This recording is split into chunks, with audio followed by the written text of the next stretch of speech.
Hi everyone, this is Miss P, and this is a review of how to divide a decimal by a whole number. Now, whenever you see a division problem that includes a number that has decimals, you have to ask yourself, is the divisor a whole number?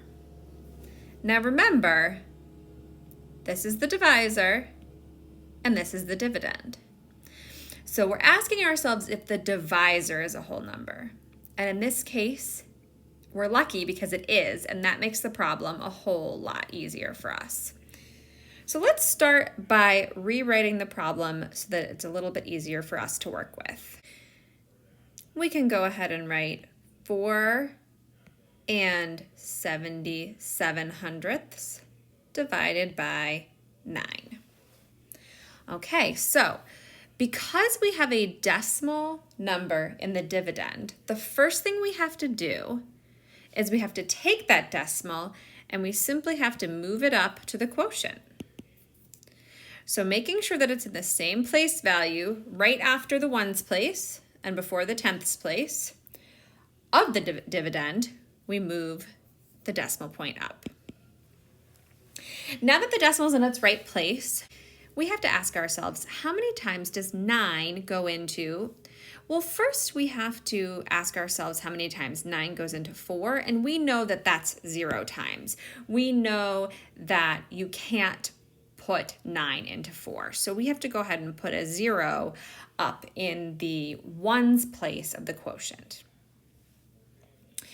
If we're going to go through all of our processes and show our work, we're going to next have to multiply the 0 by the 9 to get a 0 to subtract from the 4 there.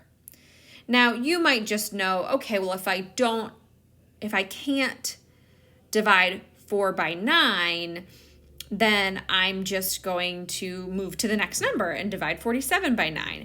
But this is a nice way to show all your work to make it clear that you know exactly where you get each number from, because then you can bring down the 7 here and have nice and neat the number 47 to work with.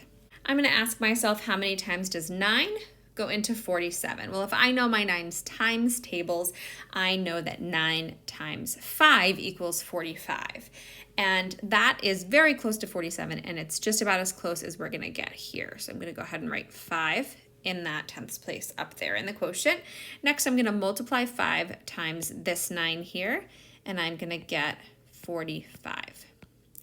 I can go ahead and subtract 45 from 47, which gives me 2. And then I can bring down this 7 here to give me 27. Finally, I'm going to ask myself, how many times does 9 go into 27? Well, if I know my 9's times tables, I know that 9 times 3 equals exactly 27. So 3 times 9 equals 27 to show my work, and that leaves me none left over.